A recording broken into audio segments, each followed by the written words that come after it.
你吹奏的是楚国情歌，乡间民谣罢了。听曲调，这本该是男女欢爱之曲。芈月吹奏得如此伤感，想必是在悼念心上人。芈月，君前失仪，望大王恕罪。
今晚你就睡在这儿。入冬了，再给自己拿床被子，省得着凉。寡人累了，睡吧。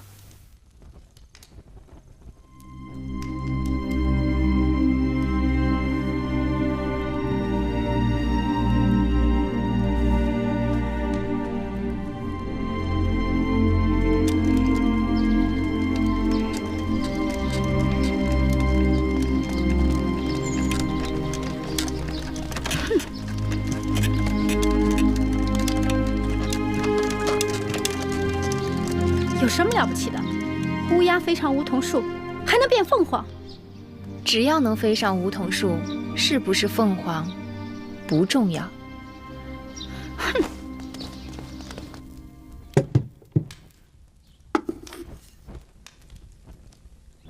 怎么又是肉糜面汤啊？我昨日不是说了，秦国之地的麦子过于粗粝，尽是麦麸。我想吃楚国的大米。都怪婢子记性坏，忘了王后的叮嘱，奴婢这就去让膳房重做。算了，就这样吧。这几日胃口有些过于古怪，时好时坏的。想来王二知道了，母后禁足在此多日，心烦意乱吧。不要。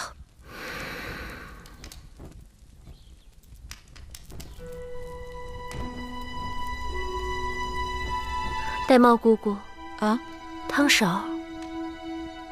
哦。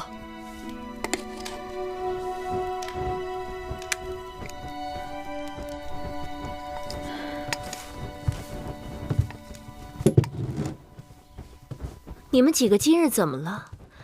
个个像丢了魂似的。珍珠，说。说。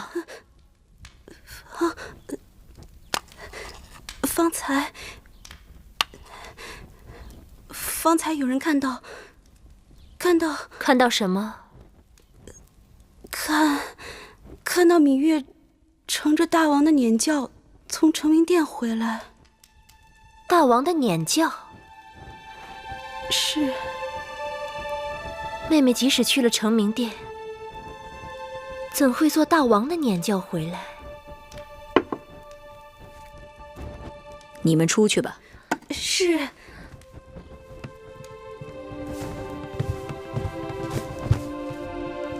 禀报王后，大王昨夜临幸了芈月。你说什么？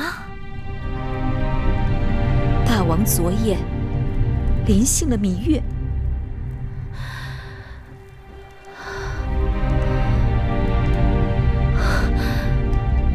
可芈月与我有约，只协助我主持后宫事务，绝不侍寝。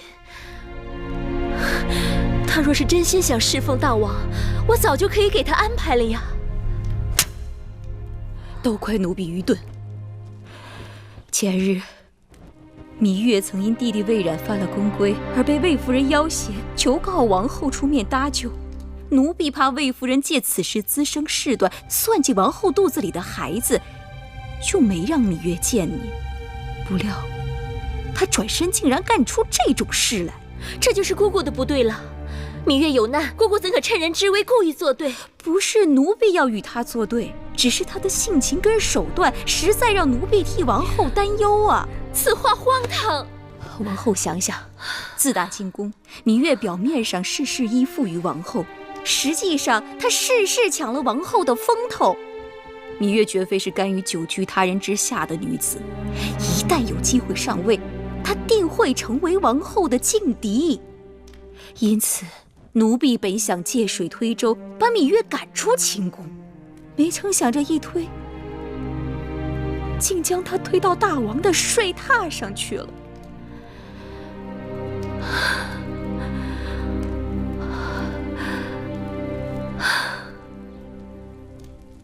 姑姑不必自责了，事已至此，说什么都晚了。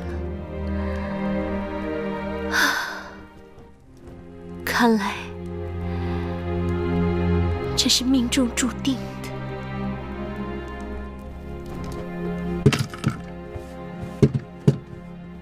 这些东西是大王让我们送过来的。大王说，芈月平日衣着过于简朴，让芈月拿来装扮点饰的。谢大王恩赐。行了，这宫里头还有别的事，我就不在你们这儿讨茶喝了。你们忙你们的，小的告退了。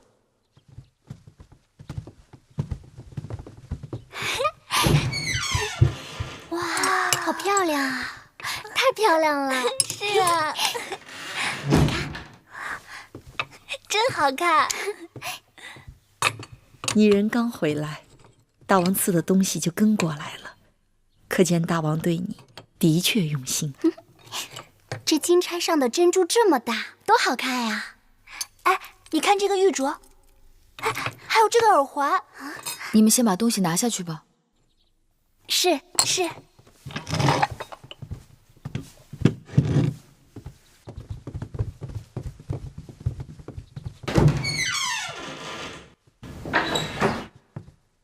我看你回来，就一直心事重重的。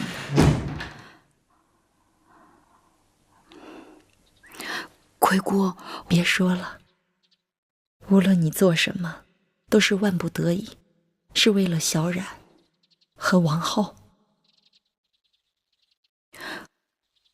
姑姑，我要是告诉你，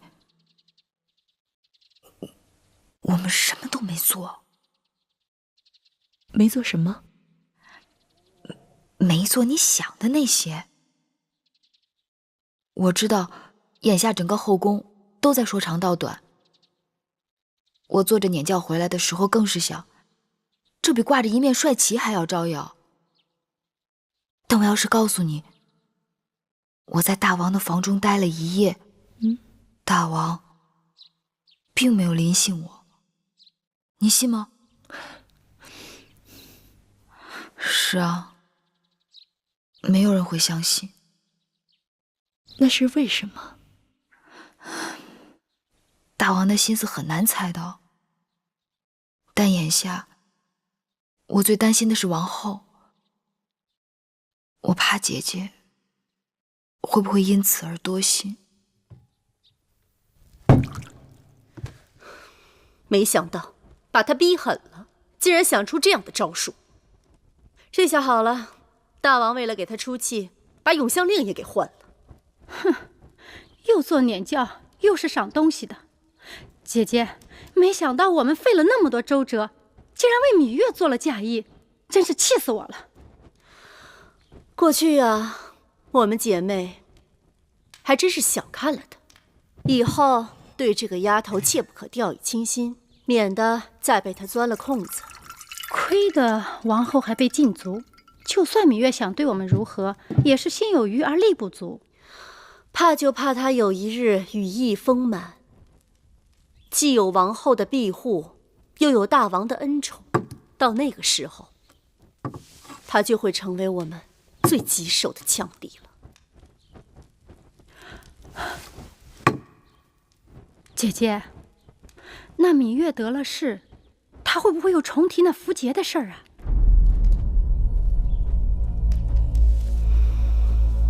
那铜符节被公孙衍拿走之后，我曾派人催要过数次，却无结果。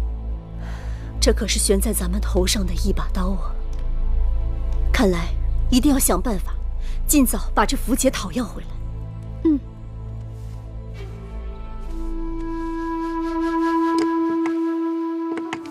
昨日我已向大王禀报，君不密失国，臣不密失身。我既为王后之陪嫁应女，侍寝后应当去见见王后。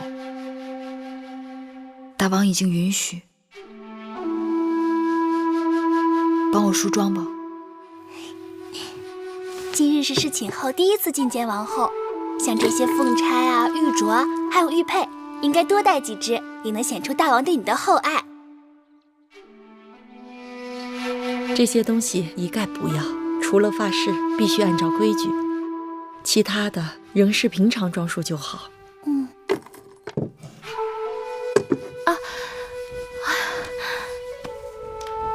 王后有何不适？王儿在踢我。别看小公子在王后肚子里人不大，脾气还不小呢。当年威后怀王后的时候，王后在威后肚子里可乖巧了。威后命人把宫里头摆满了鲜花跟果子，还把寝宫里所有硬的地方都用芦絮给包起来。王后出生后不仅漂亮，性子也柔顺。眼下，谁来给我摆鲜花水果？谁又来包起这宫里的芦絮？难怪王儿心里郁闷。王后放宽心，我把给小公子做的衣裳先收起来。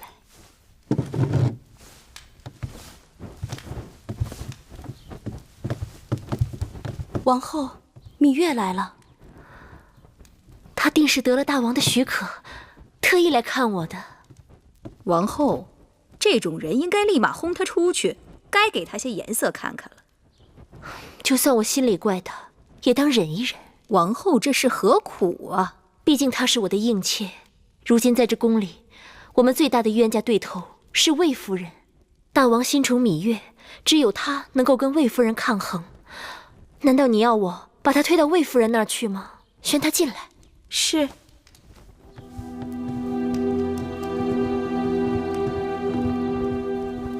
姐姐，大胆芈月，你既侍寝受大王宠爱，就该按规矩给王后行大礼才是。不必了，她如今身份不同以往，用不着对我行这么大的礼。姐姐话里话外，这是在怪我。我哪能怪得你？在宫中能够承做大王撵教的，你是第一人。你若在我面前多礼，岂不是折煞我？姐姐不仅怪我，而且意气用事。姐姐，能否听妹妹辩解两句？那日，魏夫人把小冉抓走，要施宫刑，妹妹四处告救无门，只好拿着梦莹的令符去找大王。姐姐知道妹妹一无所有，我只是想用自己的命去换小冉的命罢了。更何况我虽主动侍寝，但大王知道了我的苦楚，与我只是同屋而眠，并非同榻。你说什么？你与大王并非同榻共枕？是。玳瑁姑姑，你好大胆！玉儿是我妹妹，她受了这等委屈，你竟然隐瞒于我，害得她不得不违心去找大王求情，你是何居心？王后自己也有难处，你少狡辩！我与月儿同气连枝，他们害月儿就是在害我，这事还不都怪你？姐姐，那日我也不想牵连姐姐的。好了，妹妹，你过来。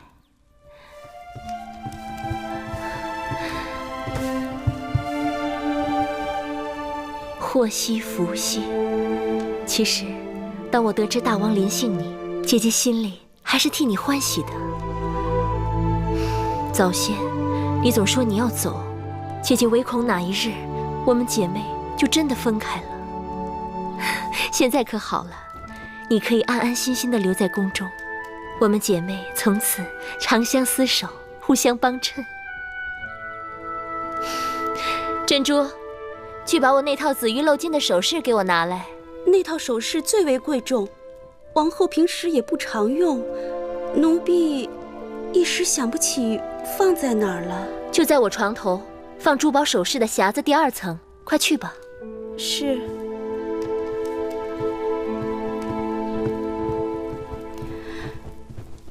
姐姐就要临产了，心境需开朗些，切不要为难了自己和腹中的孩儿。我明白，我若是为难自己，反而中了那些人的心思。好在女医治和太医常来给我调理把脉，天天药膳吃着，这身子还算无妨。大王近日政务繁忙，但大王昨日还提到了姐姐腹中的嫡子，想来大王心中是挂念姐姐的。姐姐想起那日的事，肠子都悔青了，还望妹妹在大王面前替姐姐言语几句。那是当然，多谢妹妹。拿过来。无论怎么说，妹妹也算是侍寝了，我理当送你一套妆奁，给你贺喜。这套首饰是姐姐最心爱的，你收好，就当姐姐的一点心意。这只怕不妥，这套首饰太过珍贵，妹妹承受不起。再妥当不过了，只要妹妹与姐姐一条心，姐姐愿意倾其所有。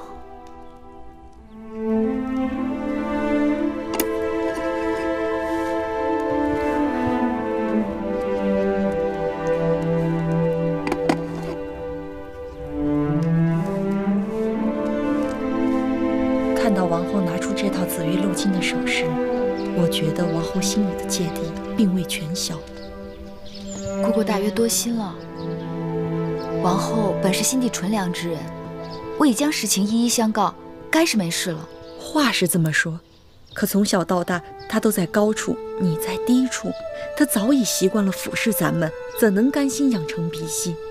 你今日衣着故意这般收敛，我就知道你有意回避。真希望王后能明白你的苦心。姐姐临盆在即，能让姐姐真正开心的是解除对她的禁足令。我猜测，大王对姐姐的怨怒也已经消了大半，只是需要个合适的机会，让她重新看重姐姐。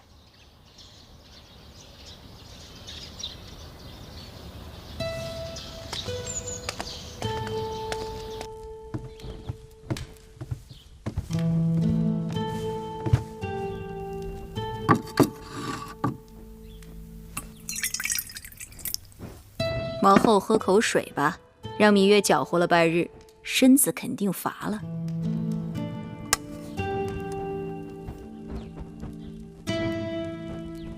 眼下也就只有芈月能帮着我了。盼着大王对他能有几日新鲜劲儿。大王并未临幸的。是啊，这说明芈月并未入大王的眼。姑姑没有明白，我虽怀着大王的孩儿，但大王对芈月却是更用心。大王知道芈月的心思，竟没有勉强她。女人能让男人珍惜到这一步，那男人还不被那女人攥在手里？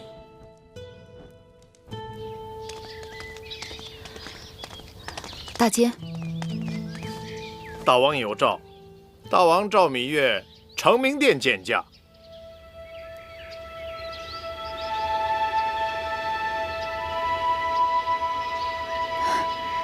请容我梳妆。好。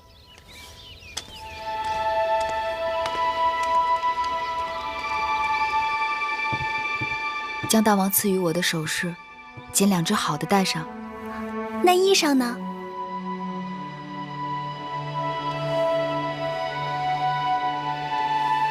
就要那件鹅黄色的吧。姑姑，你说呢？好，不过于艳丽，也不落于平俗。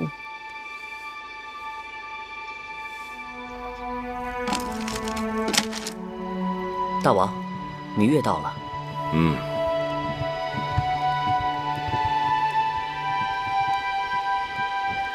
拜见大王。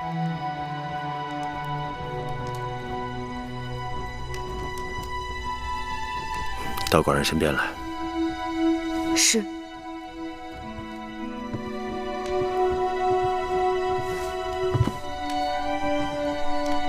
护目一笑，峨眉曼质，容则秀雅，质出颜质。寡人正在读屈子的《楚辞·大招》，果然写得很好。大王喜欢？屈子真是神来之笔，写楚国美人栩栩如生。楚国美人，并非仅仅朱唇皓齿，而且彼得好贤，习以多之。有道理。花容月貌，抵不上兰心蕙质。过去只知道屈子恨寡人入骨，巴不得烹而食之。但寡人读过他的笔墨，发现的确是个人才。既然不得楚王重用，不如来我秦国大展宏图。大王读过菊颂了吗？受命不迁，生难国兮，身故难徙，更依窒息。心知如此，很难勉强，当真可惜。楚国人才虽不能由大王驱使，但楚国的学识却是可以拿来用的。楚国宫中藏书众多，王后出嫁时，楚王曾赏赐王后500卷书简作为陪嫁。王后的嫁妆虽然在武关被劫持，但义渠人只掠走了一些金银珠宝，而最珍贵的500卷书简，还有全套青铜乐器，全都完好无损。只因秦楚2国文字不同，秦宫中像大王这样通晓多国文字的人不多，所以这套嫁妆自入宫以后就一直没有动用过。这些寡人都知道，可是整理书籍事务，费时费力。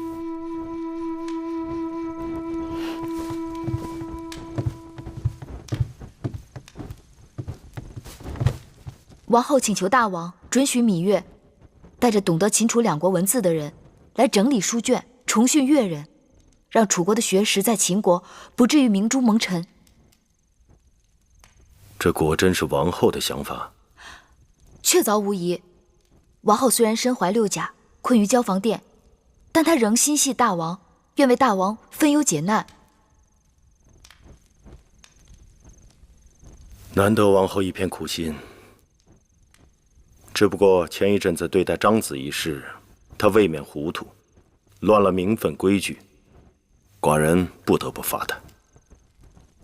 不知大王是否知晓，芈月曾在会院种过从楚国带来的杜若，一大把种子撒下去，能存活的仅寥寥几株。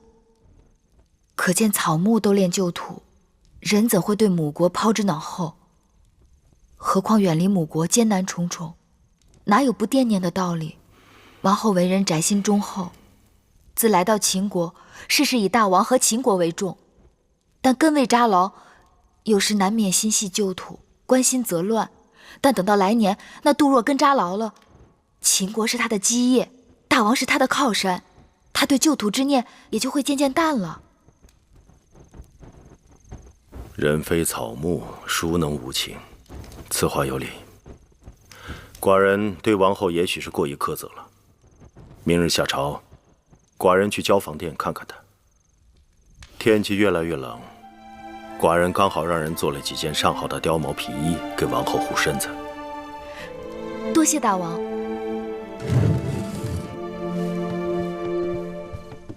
王后可喜欢这2件新衣吗？大王给的，什么都是好的。还有2件白狐的，寡人让他们做好，也都给你送过来。臣妾身子笨重，只怕这衣裳一时还穿不上呢。不忙，等你产下王儿，一件一件慢慢穿。寡人要自己的王后艳冠后宫。臣妾谢过大王。好。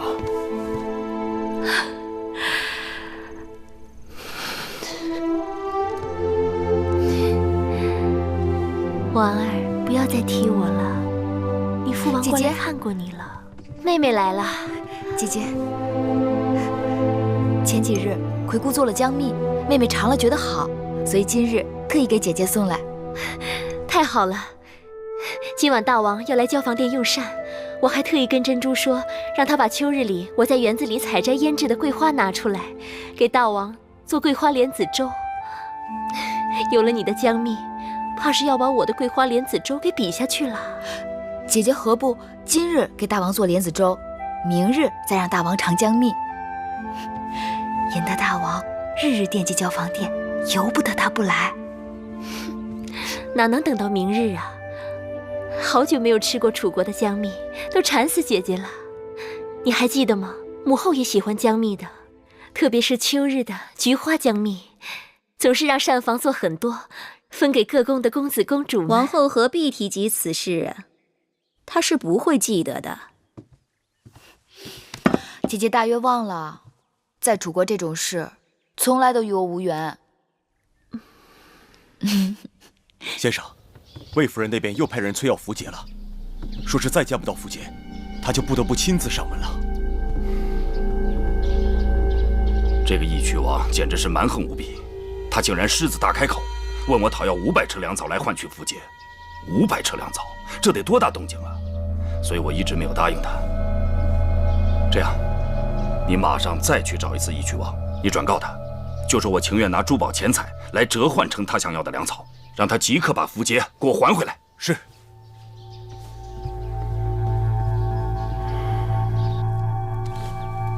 小冉去哪儿了？这么长时间没有见到他。是啊，我也奇怪呢。早上用完早膳就一溜烟的没影了，不知又到哪儿淘气去了。这个孩子。夫人，大王来了。大王。好了，不必多礼。寡人知道你不谈奢华，但看你这日常陈设，未免过于简朴了。大王恕罪，容芈月一些时间学会铺张。大王，司马将军他们来了。好，让他们进来。是。大王。小冉，姐姐，姐姐。司马将军，这孩子怎么样？这孩子龙精虎猛，是个习武从军的好胚子啊！寡人有意将魏冉交与司马将军，带到军中亲自调教。你觉得如何？姐姐，小冉从小志向就是奔赴沙场，建立军功。大王亲赐小冉良机和这身盔甲，姐姐切不可阻拦。可你年纪还小呢。谁说的？我都和你差不多高了，我已经是男子汉了。沙场的确凶险，刀枪无眼，这么小的孩子交予臣带他从军，芈月是要慎重。臣妾庇护得了他一时，庇护不了他一世。他身为男儿身，当早日自立自强，建功立业。大王深谋远虑，请司马将军收下他。芈月，快请起。好了，起来吧。芈月既然信任司马错，我定不辱使命。小公子，你这么小小的年纪就去从军，就真的不怕吗？有什么好怕的？我已经长大成人了，能够为姐姐和魁姑出头了。好，既然如此，就这么定了。2个月后，萧冉随司马错离开咸阳，你们为他准备行装吧。谢大王厚爱，谢司马将军照应。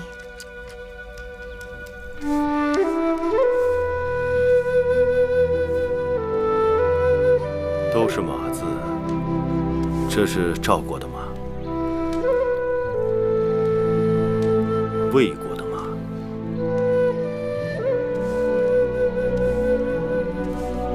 这是我们秦国的马。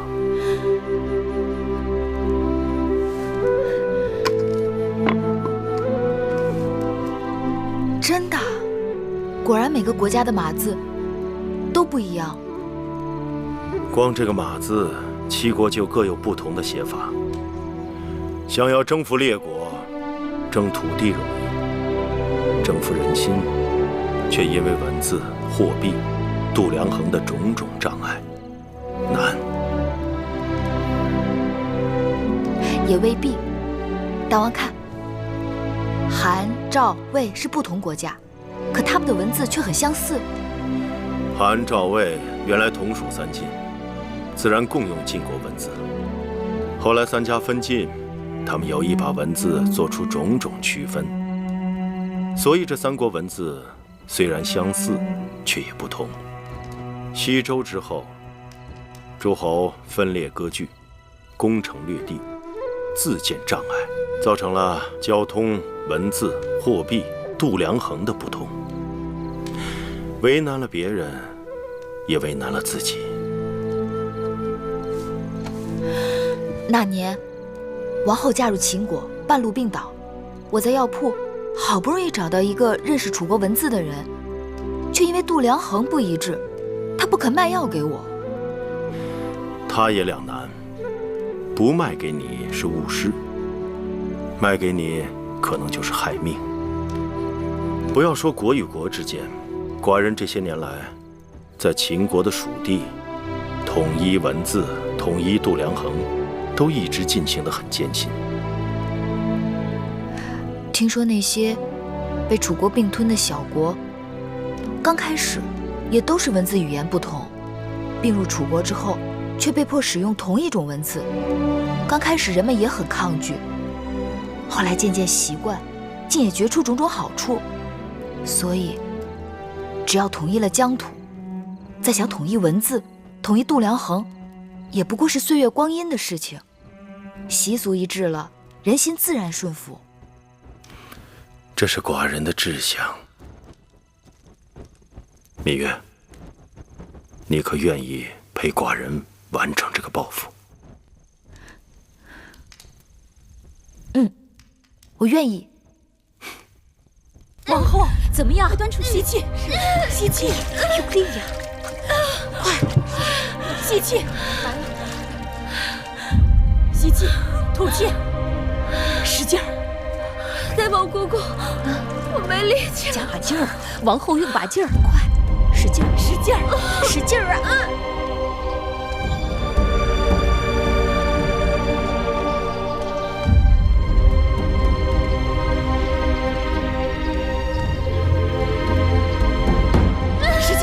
看见头了，看见头了，快出来了！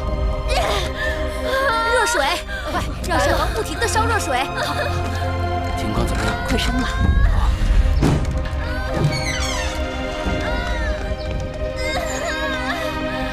要的怎么样？大王，王后怎样？王后生产顺利。出来了，出来了！王后，坚持，使劲来了，使劲啊，王后，使劲啊！用力呀，王后！剪子！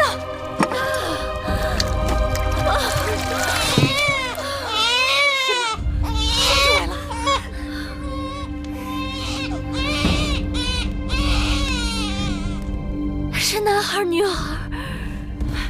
恭喜王后！恭喜王后！生了，是个公子。恭喜王后！恭喜王后！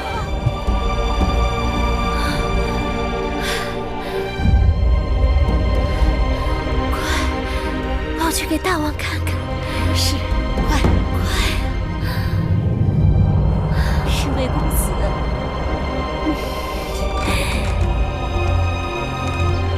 恭喜大王，贺喜大王！王后生了一位小公子，母子均安。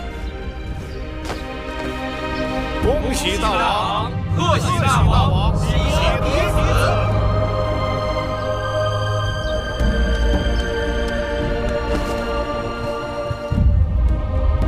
恭喜大王，贺喜大王，恭喜大王，贺喜大王。寡人终于有了嫡子，这是寡人的嫡子。大王，给王儿赐个名字吧。寡人都想好了，就叫荡儿吧。荡之从汤，乃纪念成汤之意。荡字又有荡平列国之意志。王后看如何？臣妾谢过大王赐名，荡儿一定不负大王苦心，为大秦荡平列国，称霸天下。好。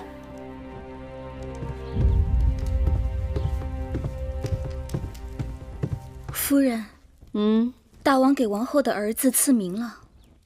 赐了什么名？荡。荡。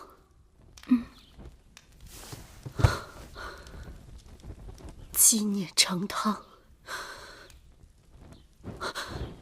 荡平列国。是。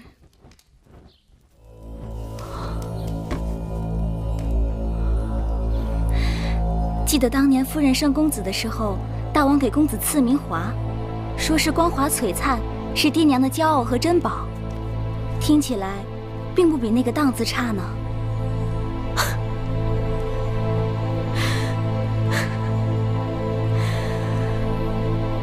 什么光华璀璨？什么爹娘的骄傲和珍宝？说的再好听，也只不过是个爱字，不是嫡子，更不是纪念成汤，大平列国，深渊期望的储君。大王会立王后的儿子为太子？你以为不会吗？大王只是跟我们这些人玩了个文字游戏吧，说不定他从一开始就没有想过立华儿为太子，只是我傻，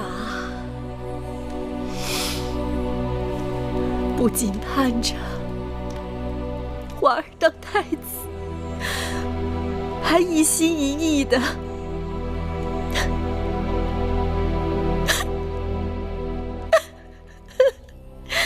等着大王立我当王后呢。夫人，别过于伤心了。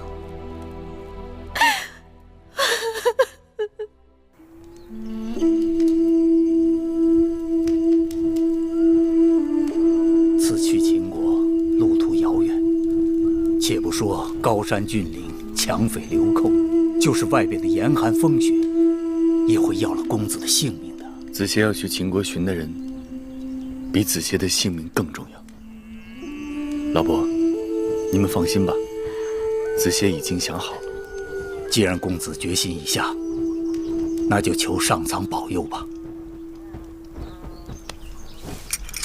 这点钱帮不了公子什么，就算一点心意吧。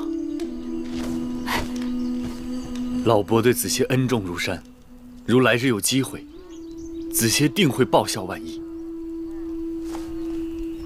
大王，今日我去看姐姐，姐姐为大王给荡儿取名而欢喜至极。你也喜欢这个名字？谁人能不喜欢？哦，对了，大王，上次与大王提起唐夫人节俭，把每日省下的灯油一点一滴刮下来留用。昨日内府突然派人给唐夫人送去了10斤灯油，惊得唐夫人对着内府的人直抹眼泪。寡人为太子时，唐夫人就跟在身边，寡人理当善待老实人。我近来还知道了，宫里的烹饪高人是谁？谁呀？魏良人。你怎么知道的？因为大王每次去魏良人那里都要用膳，去别人那里大多只是坐坐便走了，可见魏良人那里最让大王动心的是饭食。你这个小丫头。好了，今天就不说宫里的事，说点别的。说什么？说说你的子歇如何？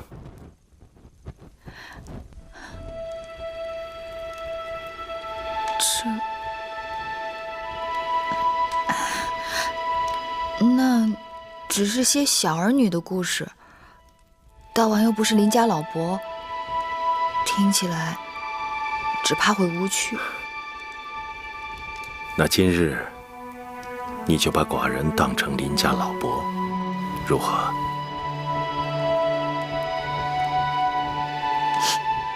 邻家老伯，那邻家老伯就猜猜，我与子歇是怎样相识的？月儿喜欢逞强，只怕不打不成交吧。我自幼常常在宫中与人打架，但子歇从来都是帮手，不是对手。我与子歇的缘分，还是从我在膳房给弟弟偷糕饼开始的。皇歇谦谦君子，却要跟着你当小贼，真是难为他了。偷糕饼算什么？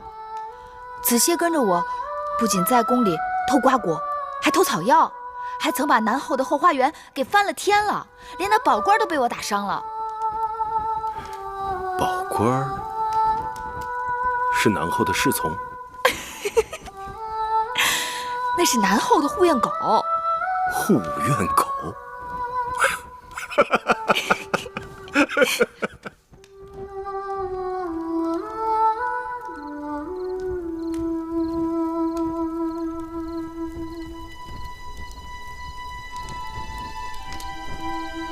想要征服列国，征土地利，征服人心难，这是寡人的志向。芈月，你可愿意陪寡人完成这个抱负？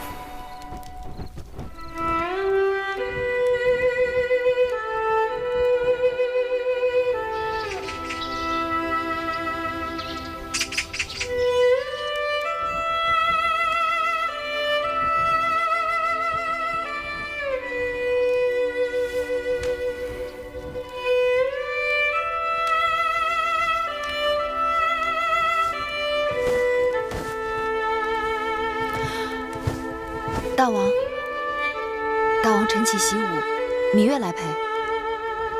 今日寡人免你早起。芈月睡不着了。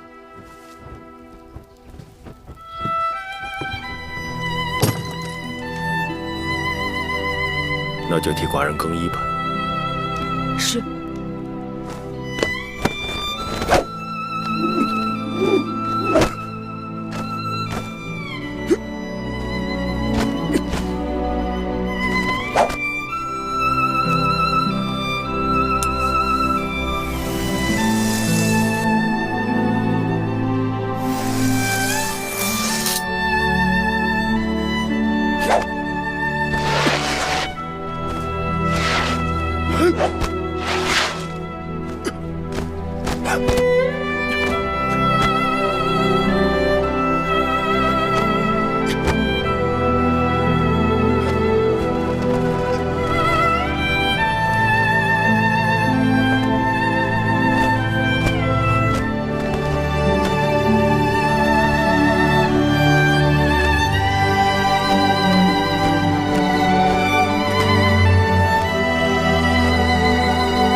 小冉，姐姐要将一样重要的东西交给你，这是当今世上难得一见的《孙子兵法》的全卷。它既能教你领兵打仗，也能教你处事做人。战场龙血玄黄，有空多读一读，比带个先生在身边还有用。姐姐放心，做男儿铮铮铁骨，定不辱没姐姐对我的期望。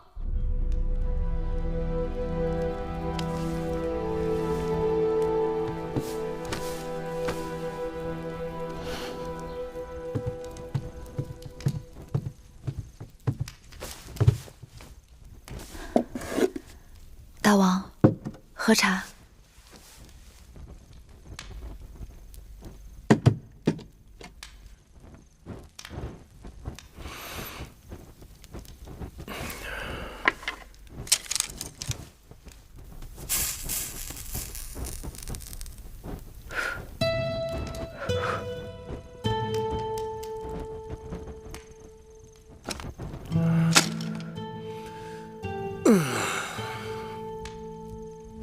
果然累了，不看了，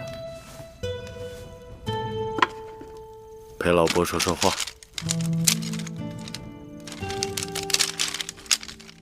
老伯想听什么？老伯还是想听听你的子歇。还说？每次都说他，都说了好多次了。老伯还没有听够，你就说够了吗？再说，那也是过去的事情了。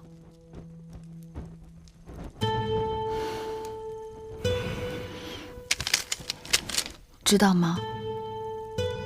子歇曾答应我，说这辈子只要下雨，他便背着我走路。为何有此承诺呢？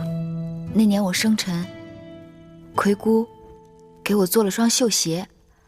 魁姑的女工是宫里1等1的好，那双鞋子真叫人爱不释手。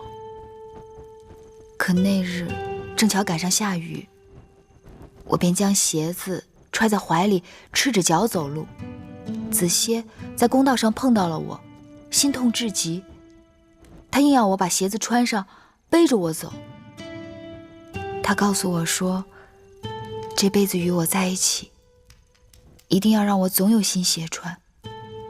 如若下雨，他便背着我走路。你们两人真是天设地造的一双，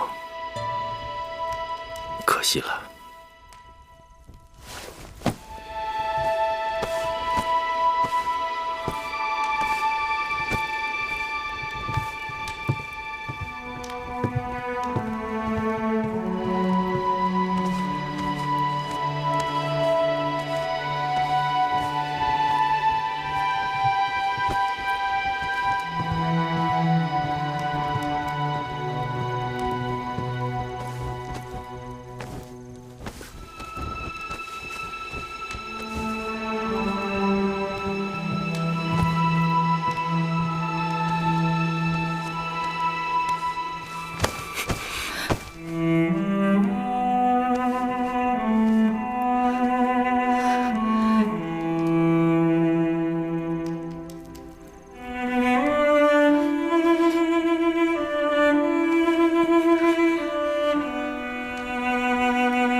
寡人将你视若瑰宝，绝不要一丝一毫的勉强。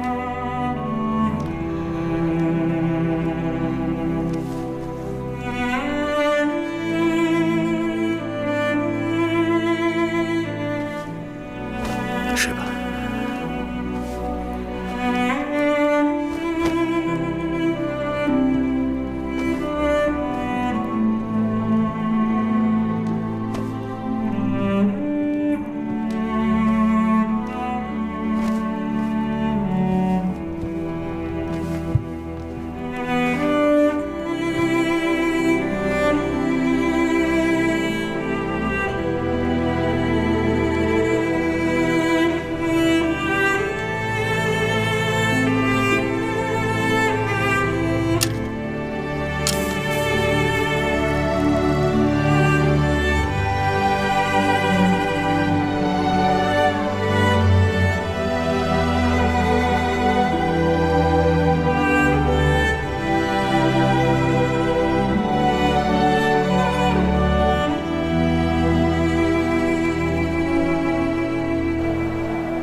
王后近日胃口可没有前些日子好了。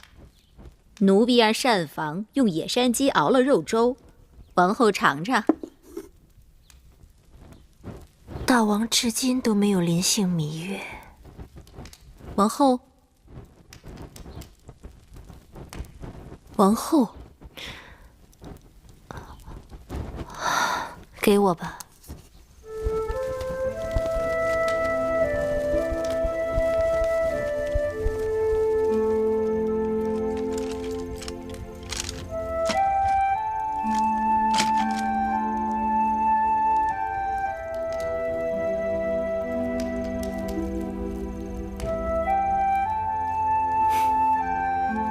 小丫头，在动什么鬼心思啊？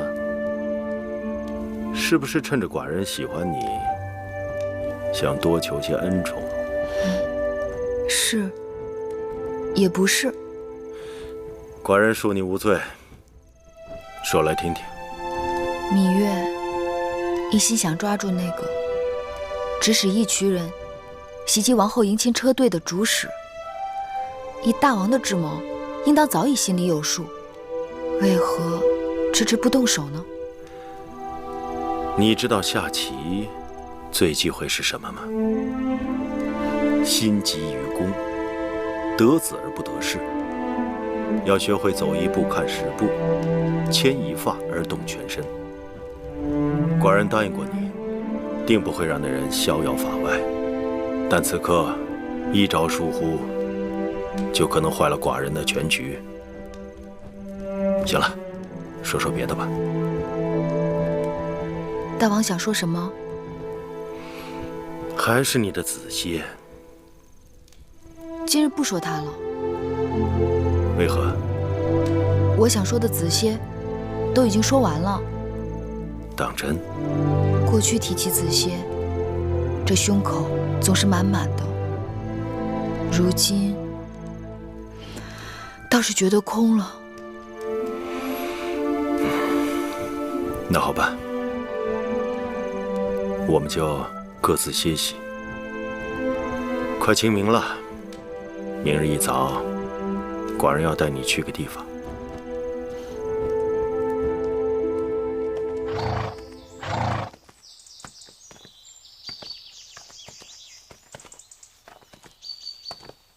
知道你在山崖边给黄公子建了土坟。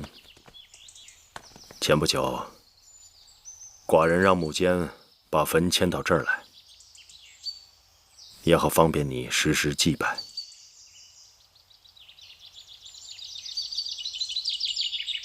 你放心，里面的东西没有丢失。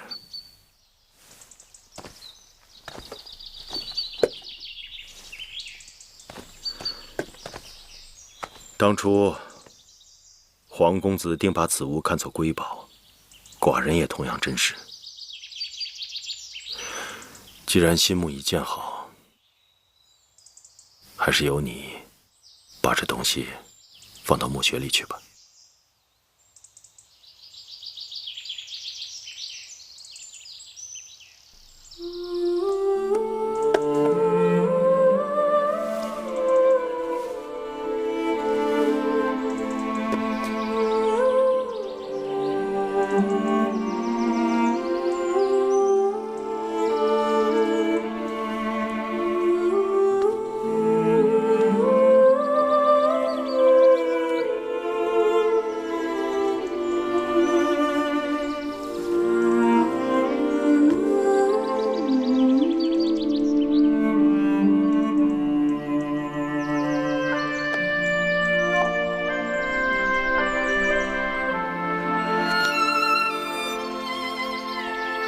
子邪，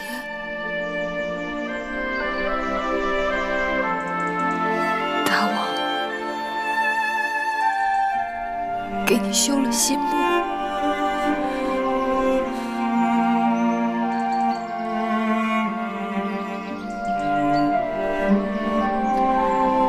以后我年年都可以来看你了，你再也不会孤独了。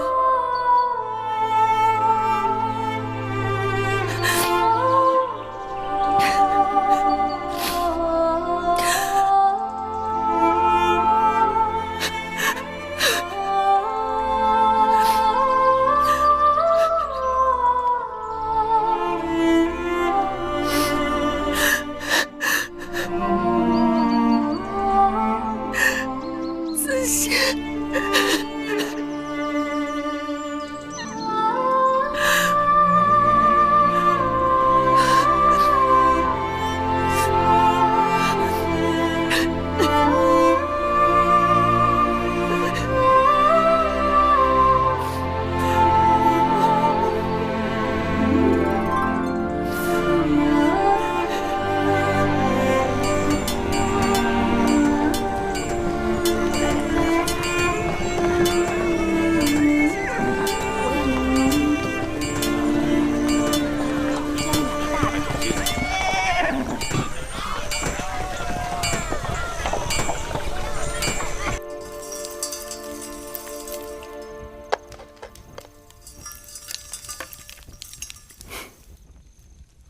寡人总是听月儿说长道短，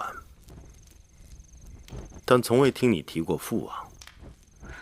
魏后待你刻薄，难道你父王也待你不好？父王，父王待月儿再好不过了。如何是好？父王是月儿的大老虎，我是父王的小老虎。嗯。儿时，我常到父王的大殿里去玩，我觉得父王一个人坐在大殿里很寂寞。我吃着父王案头的点心，还给父王捶背。父王要是批奏章批累了，他就会背着我在大殿里转悠。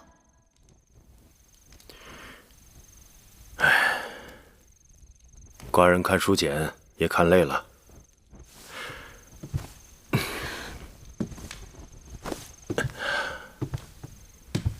来吧，小老虎，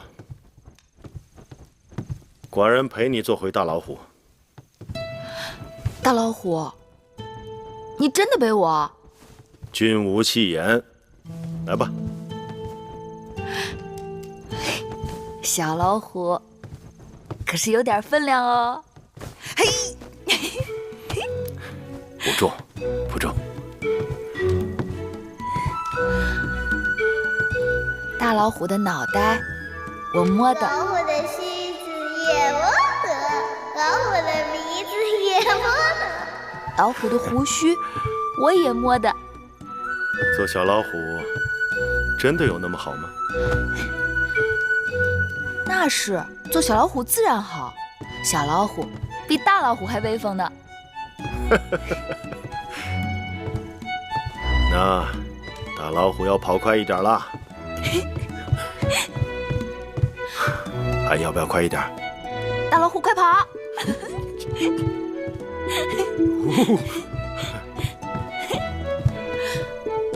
准备好了没有？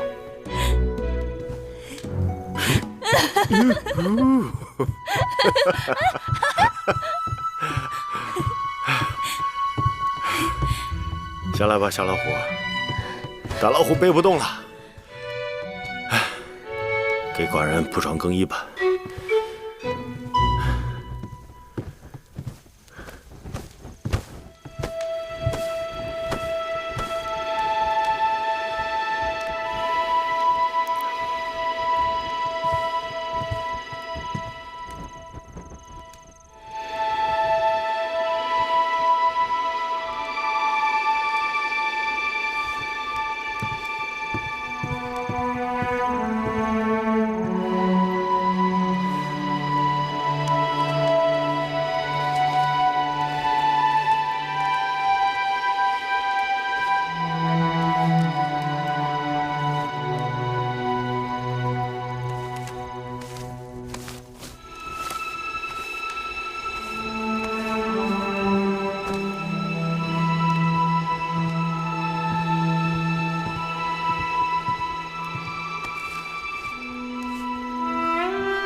前318年，芈月被册封为八子，为笔中耕，录制千担。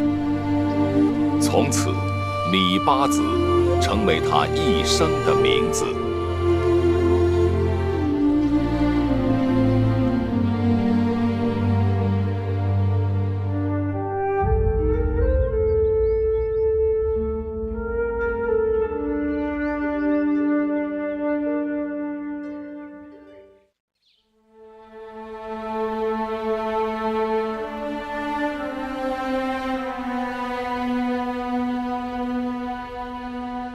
月儿本以为，即使与大王同屋而眠，也不过到此为止。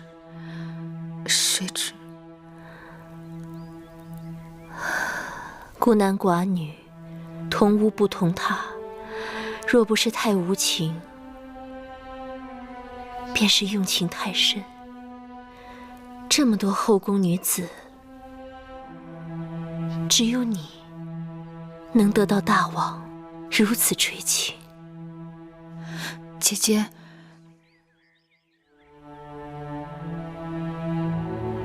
姐姐不会因此责怪芈月吧？大王看重妹妹，临幸妹妹是早晚的事，姐姐应当替你高兴。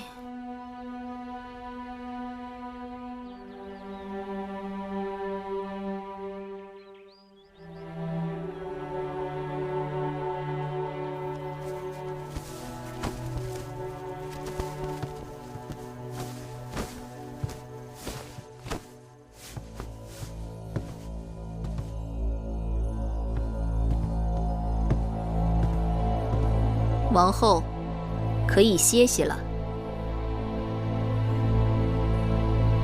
王后若不想睡，奴婢陪您说说话。姑姑先去睡吧。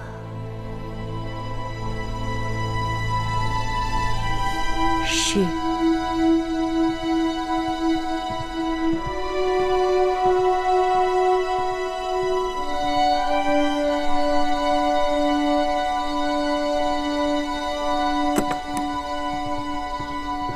姐姐，我和樊长史都生了儿子，大王开恩，上个月才刚刚给我们继承了一个长史的分位，却比一个承宠没几天的人还低了2阶。自打我进宫起，也没见过大王如此专宠过一个人。先王后与大王也算是恩爱，可是大王对他也就是相敬如宾罢了。这么不起眼的一个小丫头，竟然狐媚了大王的心。王后生了儿子多少天了？快2个月了吧。王后生了嫡子，大王去交房殿，去了几次？听永巷的人说，也就4、5次吧。3次用膳，还有1次是路过那儿，顺便进去坐了坐。王后生了儿子，应该是大王的心头肉。眼下正是需要人怜爱的时候，大王若是乱了分寸，惹恼的不该是你。等着有些人心里长牙吧，用得着你我着急吗？我倒是希望大王对芈月再专宠一些，这样才合了我的心意呢。姐姐说的对呀，妹妹怎么没想到这一点呢？这香焚到现在才觉出好来，要有点耐心。八子，大公主，我来马厩多次，总巴望着能碰上你，可次次落空。今日大约日头打西边起的，你可终于露面了。这些日子我心里面正想着你，只是不得功夫去你宫里看你。算了吧，宫里人都知道父王对你宠爱有加，日日传旨要你侍寝，你心里哪还有我梦莹？别人说我也就罢了，反正他们都是与我不相干的人。若大公主你也如此说我，还让我怎么做人？好了好了，说来说去，反倒是我的不是了。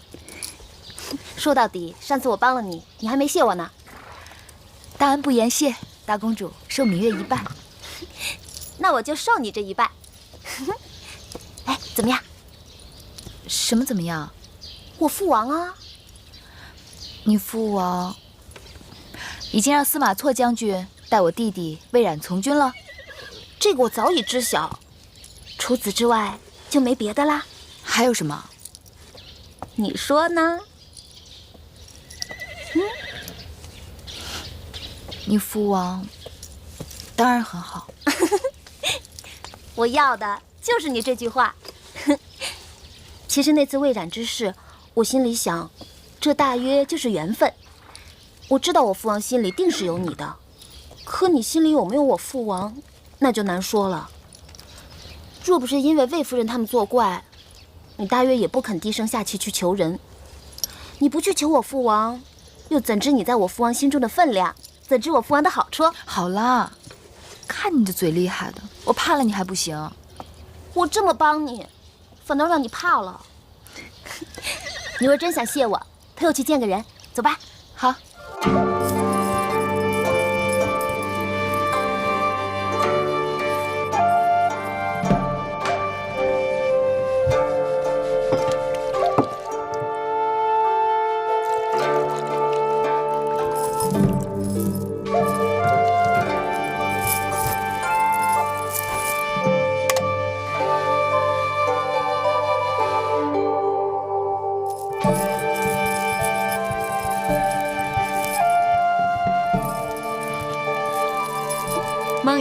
你来了，姑母。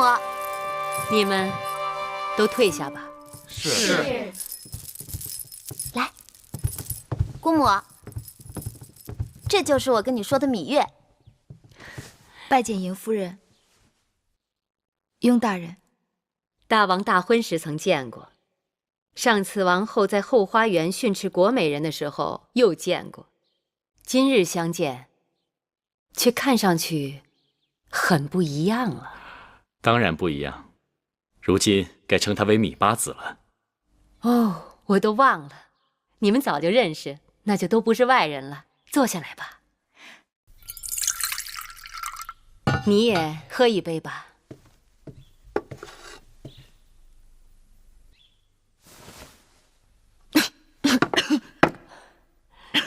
看来你还真不会饮酒。都说琴酒性烈，果不其然。这女儿家一定要学会饮酒，它是忘忧药，能陪你一辈子，不离不弃。芈月，你可见过天底下有比我姑母更潇洒的女子？都说大公主是迎夫人养大的，我看大公主和迎夫人真的比母女还要相像。夫人这里余音绕梁，但雍瑞府中还有杂物未料理妥当。既然夫人有他们二人陪伴，雍瑞暂且告辞。饮酒赏歌何等的雅事，你却用杂物二字来烦扰自己。也罢，你就去吧。夫人，告辞。梦莹，替我送送雍大人。哦，是。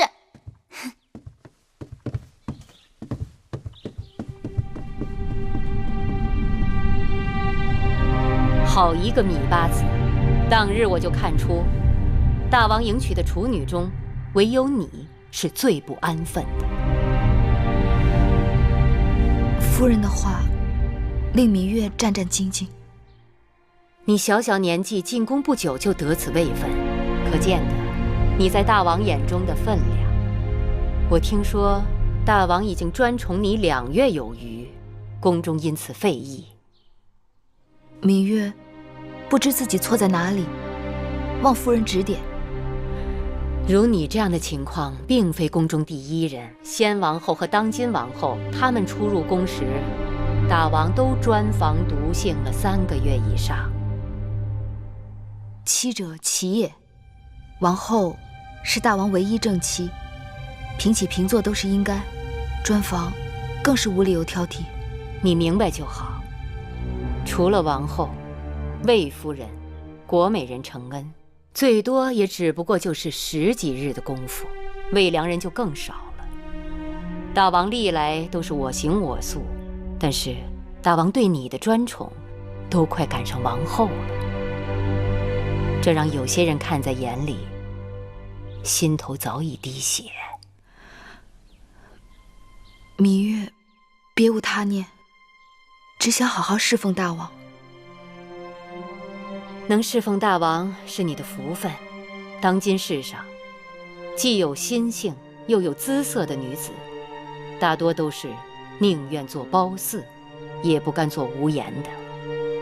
你要当心，恃宠而忘形，树敌太多。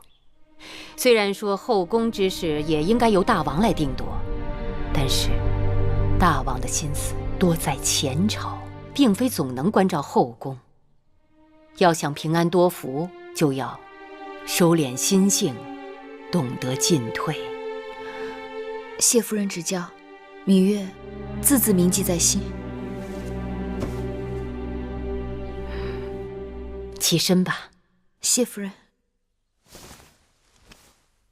其实我想让你记住的就是2个字：分寸。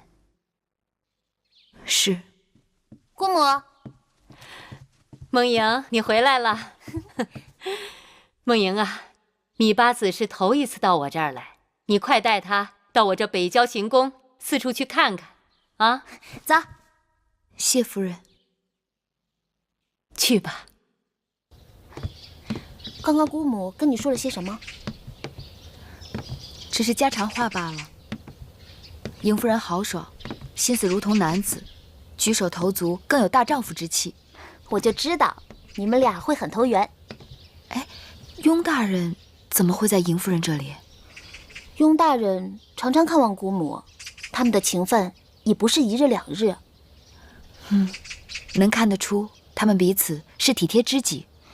姑母一生艰难，但很洒脱，我从小便想学做她那样的人。夫人，大姐来了。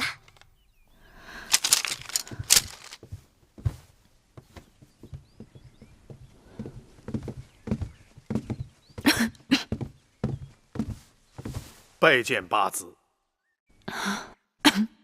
大监免礼，姑姑给大监倒水。啊，不必。八子，这是怎么了？今日一早起来，八子的身子就有些不适。请太医看过了吗？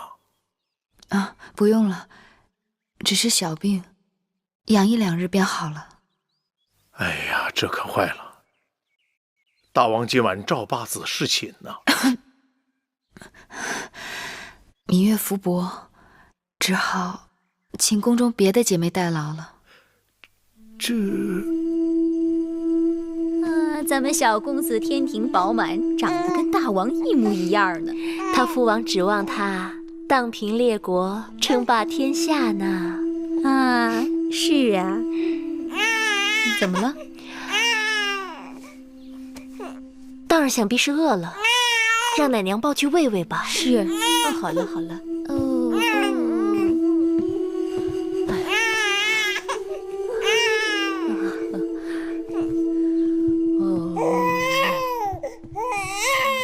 小公子都满2个月了，大王也没来用过几次晚膳。大王政务繁忙，可奴婢听说大王几乎夜夜都召芈月去承明殿呢。今晚侍寝的又是他。我月子里的时候不能侍寝，芈月替我侍奉大王。如今我刚出月子，芈月多陪些大王，也是她的本分。只怕有些人的心思在本分之外了。好了，玳瑁姑姑，我知道你是在为我争，但是不能因小失大。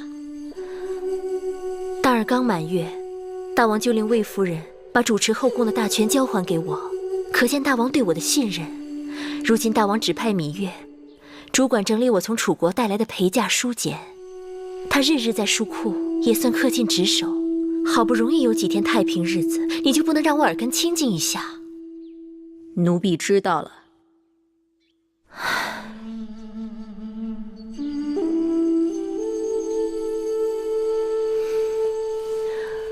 姑姑，其实母后把你指给了我，你的心就全在我这儿。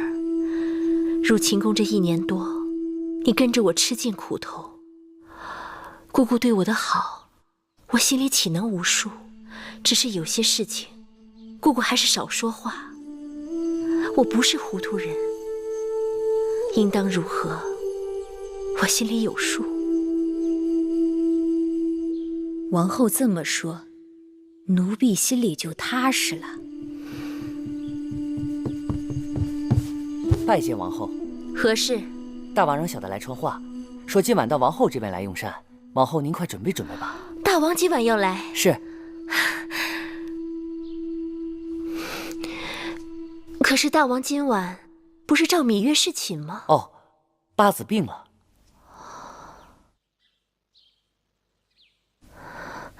知道了，你下去吧。是。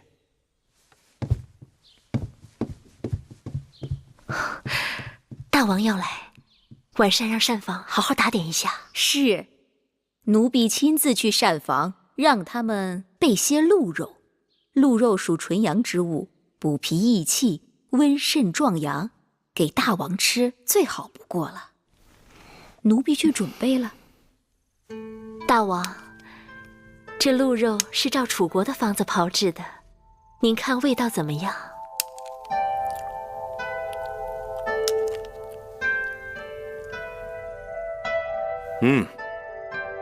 不错，外面焦脆，里面鲜嫩，鲜美异常。怎么，还有些野山菌的回味？这鹿肉要先腌制再炮制，所以味入肌里。这野山菌是臣妾特意交代御厨，先将野山菌熬成汤汁，待肉炮至5成熟的时候，淋浇在这鹿肉上，所以才有这滋味。王后真是聪慧之人，一块鹿肉也能做出奇巧花样。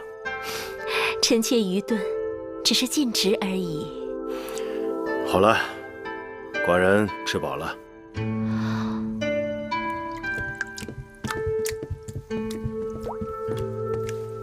大王，臣妾近日重新开始打理后宫事务，好久不接手，都有些生疏了。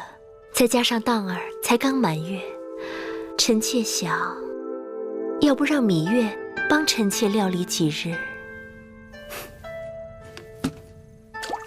芈月的确聪明能干，不过眼下芈月正带人整理王后带来的陪嫁书简，哪里还有空闲？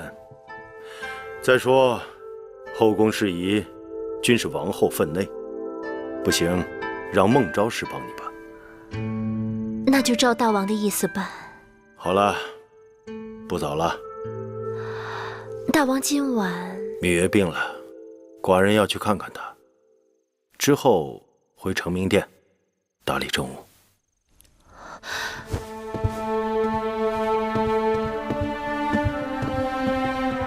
恭送大王。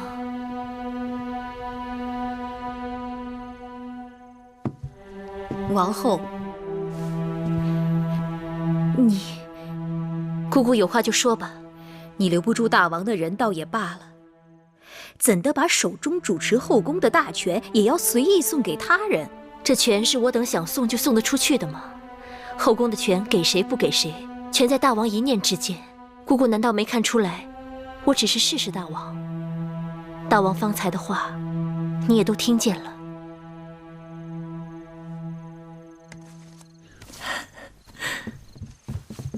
夫人、姑姑，你们快看，好看吗？按照昨日夫人给我们出的主意，我们把捉到的萤火虫装在袋子里，做成这个小灯，在外面照路，挺管用的。果然是好。好是好，但这布袋是麻布做的，透光不好。你们等着，一会儿我用个薄薄的纱布给你们做个大大的纱袋，然后一起去荷塘边多捉些萤火虫，那才叫碧光莹莹呢。这主意不错呀，给寡人多做几个，送到承明殿去，让寡人也沾沾你的光。大王，免礼。大王，怎么有空来了？寡人听说你身子不适，特意来看看你，看你又能捉萤火虫，又能做纱袋，看来不是身子不适。仙儿慧儿，还不快去将新煎好的金银花水给大王端上来。是。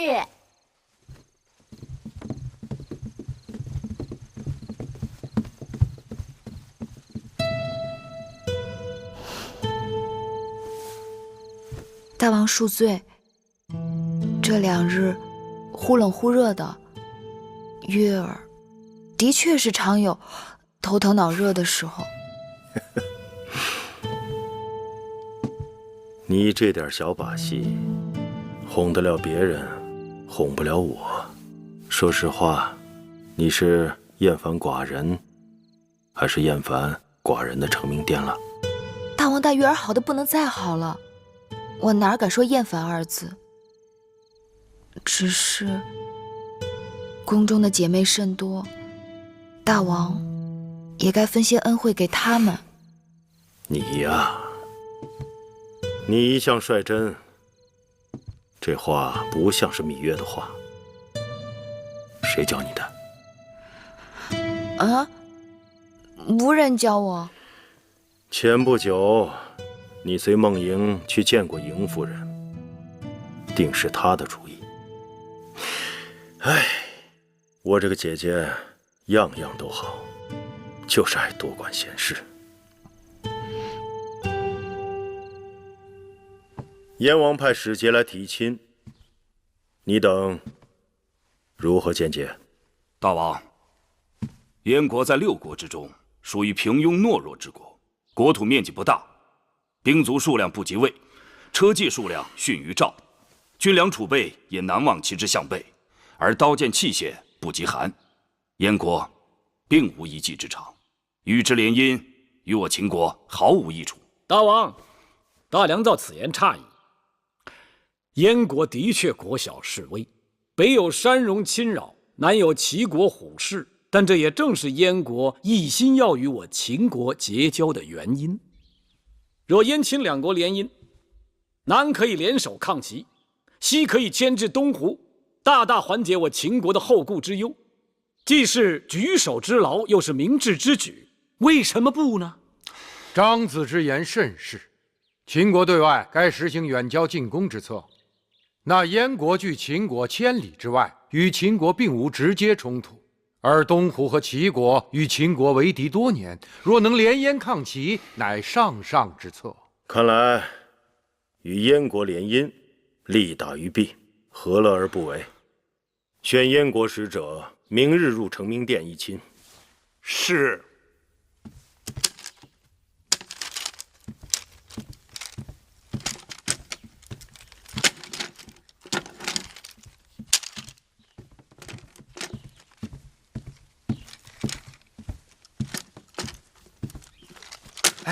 你听说没有？燕国派人来求亲了。向谁求亲呢？那还有谁呀？当然是我们秦国的大公主啊！咱们大公主那么好，谁能配得上她呀？你笨不笨呐？再好的姑娘，那也得嫁人呐。希望燕国不是太远。这燕国啊，是离我们秦国最远的国家了。冬天下很大的雪，那儿的人呐，鼻子和耳朵都被冻掉了。这大王为什么要把大公主嫁到那么吓人的地方去？脖颈子痒了。姐姐，今日我到公孙衍的府上去过了，可大良造仍然不肯把符节还给咱们。我问他，若是大王追查起来怎么办？他竟然说，那就告诉大王，说符节在给母国送节礼的路上让强盗抢了去，然后就硬是把我给打发回来了。要不你我去大王那儿出手他？妹妹糊涂啊，你以为这样就可以自保了？姐姐，那我们总不能就这么坐以待毙吧？不过倒是可以借此吓他一下。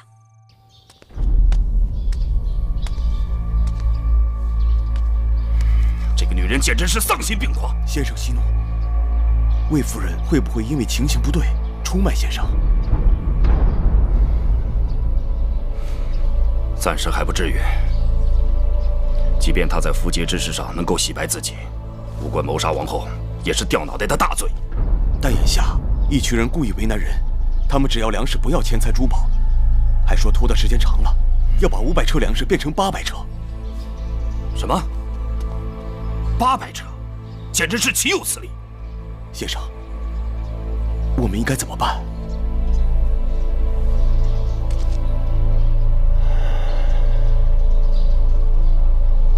此事恐怕凶多吉少。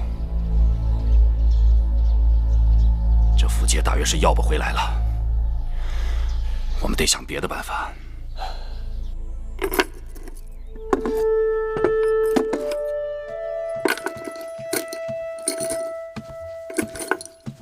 月儿，你这是在找什么呢？上次王后送了我一套紫玉鎏金的首饰，怎么找不到了？你找她干嘛呀？听说燕国来了使者给梦莹提亲，梦莹待我十分真心，我也该准备一些贵重的礼物送给她，也算是我的一片心意。那套首饰太贵重，我怕香儿他们粗手大脚的给弄丢了，就特别给收了起来。你要，我去给你拿。哎，那也不急，我还想亲手给梦莹绣一套嫁衣，当然这事定离不开姑姑的帮忙。你呀，还是忙你那些书简吧。嫁衣的事儿用不着你亲自动手，样子我和你一起商量就是。姑姑，你看，这个金锁片十分精致。那麒麟做的跟活的似的，的确是好。姐姐的蛋儿已经快100日了，我想把这个送给蛋儿。麒麟为人宠，象征吉祥，王后定会感念你有心的。蛋儿，蛋儿，姐姐你看这金锁片可好？蛋儿，当然好。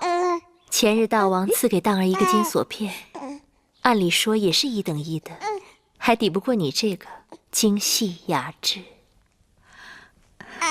大王定是想把好东西留着慢慢赐给小公子，渐渐比过去越来越好，要不哪会有惊喜？蛋儿，来，我抱抱。哎呀，小公子好重，哪像100日，倒像是周岁的孩子。蛋儿，能吃能睡，格外调皮。这才快100日，奶娘都快弄不住他了。我们小公子是大王最宠爱的嫡子，哪能跟一般孩儿相比呀？奶娘，公子怕是饿了，抱下去喂喂。是。来。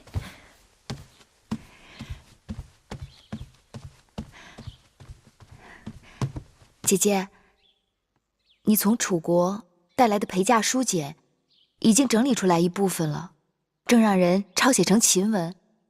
从楚国带来的越人，有的在路上被一群人所杀，也有的失散跑了。我求雍瑞想办法，从宫外新招募了几个，还不知好坏。姐姐有功夫去我那里看看。你做事我自然放心，我这里也忙，后宫的杂物拎起来针头线脑，放下去又千头万绪，再加上有道。姐姐，你这是推辞还是实懒？瞧你说的。好了，我若有空就去你那儿看看。姐姐，千万不要因为针头线脑而与我生分了。那是当然。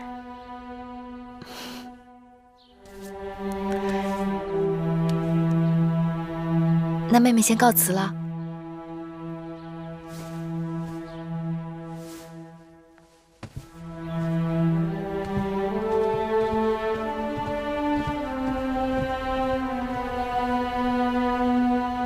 哼，我们王后什么没见过呀？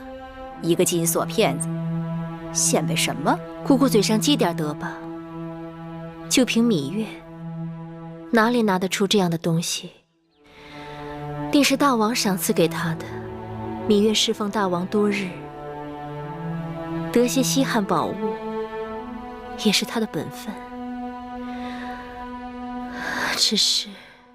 只是什么？从小到大这么多年，只记得凡是我有的，定是他没有的。只有我给他东西，何尝有过他给我？如今却倒过来了。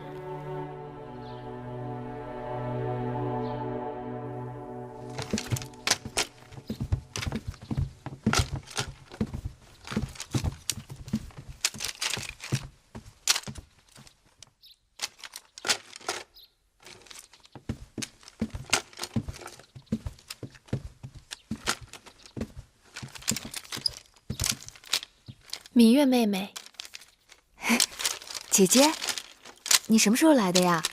也不让工人通报一声。我只是正好撞上，看你忙，想着还是不要打扰，省得你分心。什么分心？都说魏良人的学问是后宫里最好的，你来了，正好给我帮把手。妹妹可知燕国来向大公主求亲了？我听说了。都知你与大公主要好，却看不出你对她担心呢。为何要担心？大公主的脾气向来我行我素，这桩婚事只怕她要闹一闹了。那燕国太子我也听说过，也算是人中龙凤。怎么，大公主不中意呀？谁告诉你是燕国太子？明明是燕王。不可能，那燕王已经50多岁了。宫里都知道了，只是前一阵子故意瞒着大公主一人。我让人打听过，燕太子早已经有元妃并生子，倒是燕王心丧了王后，所以来秦国求娶大公主的不是燕国太子，是那个燕王。燕王？那燕王，他已经可以做梦莹祖父了。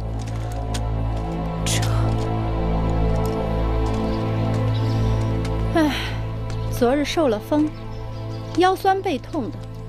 这王后有什么事儿，让下面人传个话便是了，还让我们这一遍一遍的跑腿儿。姐姐就别抱怨了，王后对咱们姐妹还是挺关照的。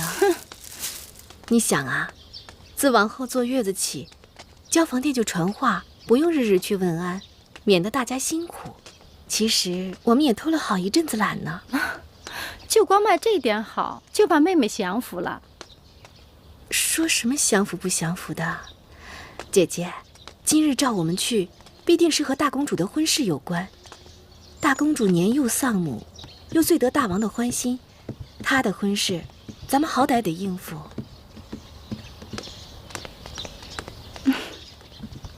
看，这人真是禁不住念叨。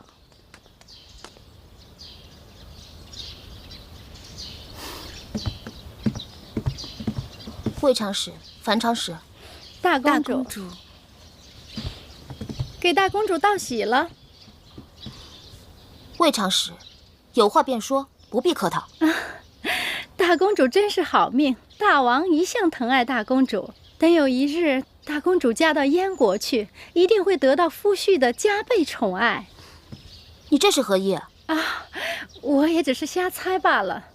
这人家都说嘛，年龄越大的男人越是懂得疼人。可惜，无论魏长史喜欢年长的还是年少的，都没有机会了。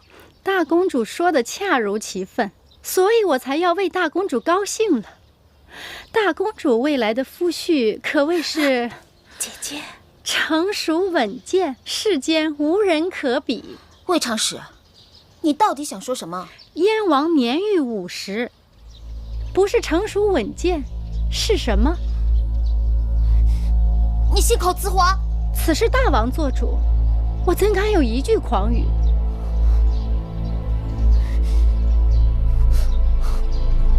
大公主慢走。姐姐，大公主一向都心高气傲，你何苦说这些话来伤她？哼，我伤着谁了？我只不过是说了一句大实话。哼。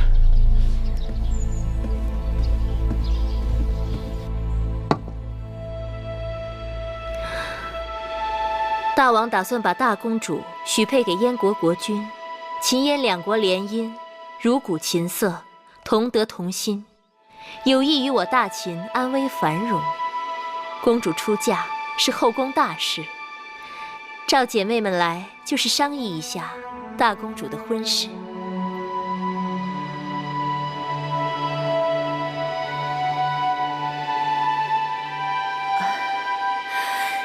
大公主的婚事由大王做主，王后亲自操办，自然再好不过了。只是那燕王，只要大王王后做主，自然不会有大的差错。也是，燕国国君城堵忠厚，大公主年轻貌美，这桩姻缘说起来倒也般配。姐姐所言甚是。大公主聪慧贤德，嫁到燕国必会得到燕王的专房独幸，秦燕联姻，珠联璧合，真是两国之大幸。夫妻相处，讲究的是琴瑟和鸣，白头相守。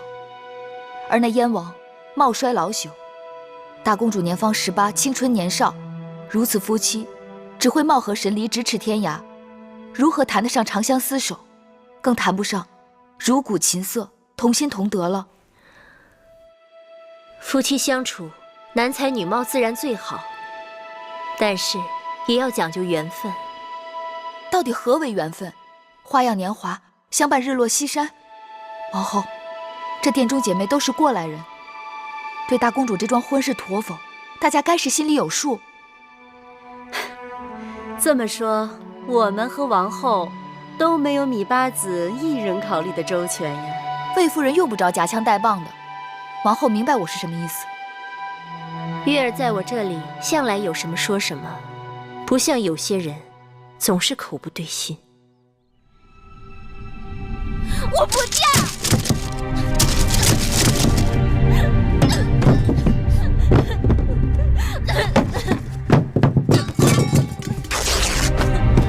我不嫁！我不嫁！我不嫁！大公主，芈月，你知道吗？那个燕王不光岁数大，他还有残疾，腿不好。大王还没有下旨，事情也许还有回转的余地。我去过宣誓殿了，他对我避而不见，他一定是心里有愧于我。过去他对我的疼爱全都是假的。我不信。今晚大王会召我去承明殿的，我会对他说的。昨日大王说好的，今晚要召我去承明殿，都这时辰了，大家怎么还不来传旨？啊，我已经让香儿去打听了，一会儿便知究竟。夫人，哎，木心怎么说？木心说，大王半黑就去交房殿了。我知道了，你下去吧。是。今日大王是故意在躲避我。按你与梦莹的情分，谁都能猜到你定会为他向大王求情的。大王躲我，我偏要去找他。既然你已经知道大王的心思，又何必自讨苦吃？可这是梦莹的事啊，我不能坐视不管。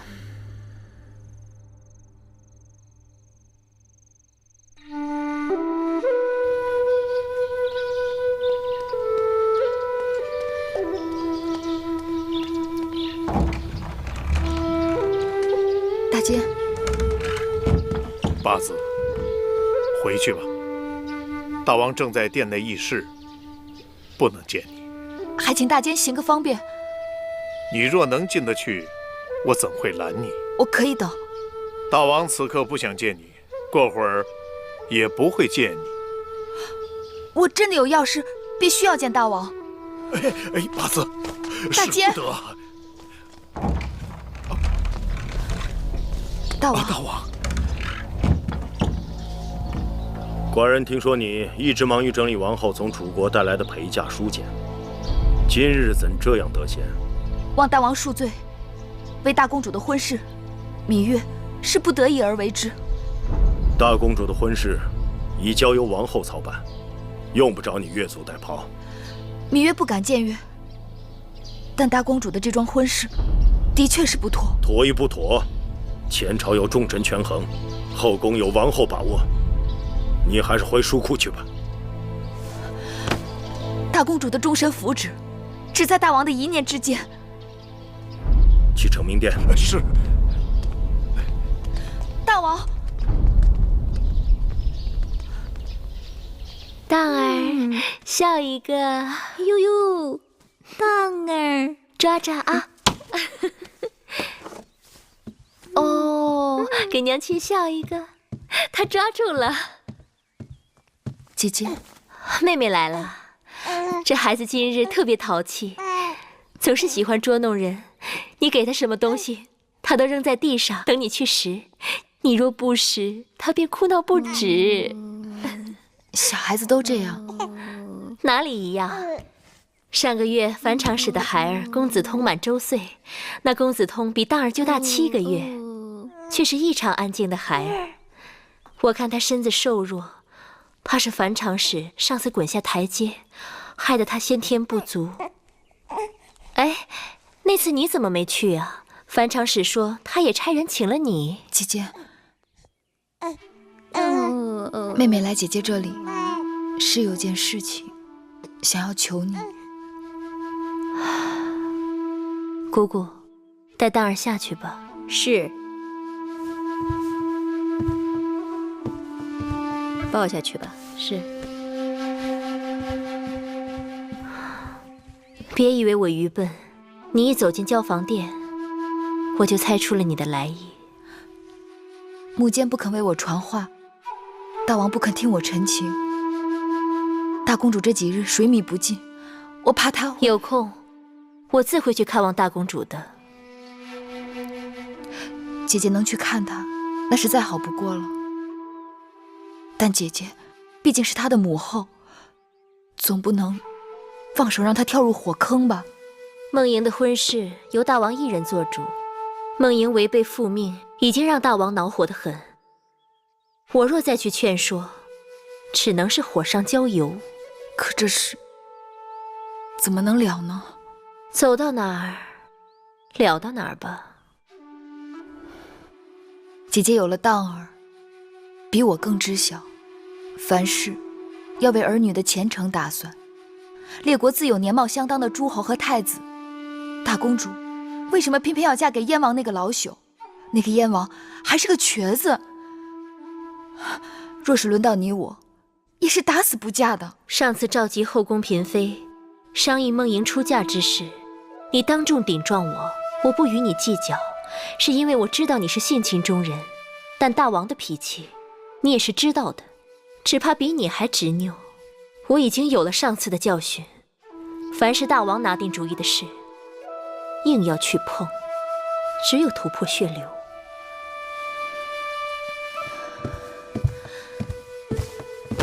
姐姐，上次大王气恼，是因为怪罪你后宫干政，但儿女婚嫁本来就是母后的分内，大王总该听听你的忠言。姐姐，梦莹可怜，女儿家一生好坏只有一次，若遇人不淑，终身悔恨。当初姐姐一心想嫁给大王，不就是想图个好姻缘吗？姐姐，你是知道我的，我但凡有一点点办法，都不会来这里来麻烦姐姐。好啦，真是磨人。我并非铁石心肠，但你我都知道，此事是无中求有。如若机会得当，我会去试试的。姐姐这是答应了要为大公主求情，还不是因为你纠缠。有话在先，事得成事不成，都别怪我。我先替大公主谢过姐姐了。那我就先走了。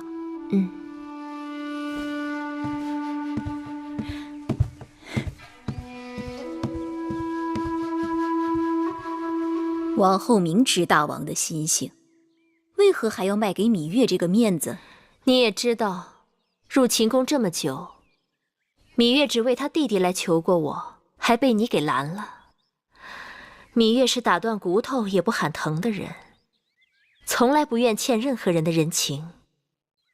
况且这次还是为了别人的事，我若有机会让他觉得欠了我的，有何不好？幕监传旨，大王一会儿就要到交房殿来。珍珠珊瑚，你们两个手脚还不麻利点儿？是。王后，你要不要带这只我们从楚国带过来的金簪呢？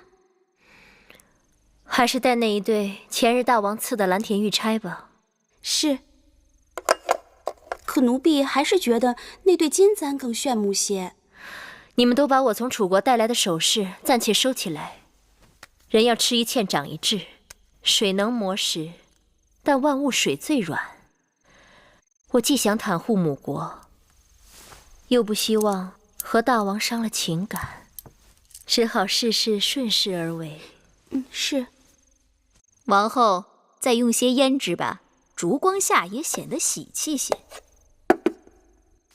听说大王近几日一直没有召芈月侍寝，看来大王对芈月也是淡了。是啊，人无千日好，花无百日红，还不都是这个道理？更何况那芈月算什么东西？她也想争着上位。你们都在这贬她，但我却觉得恰恰错了。大王性情刚烈，从没有回避过谁。大王若是刻意而为，定是不忍与其举语，干脆避而不见。大王这哪里是淡了芈月，明明是过于用心了。大王到！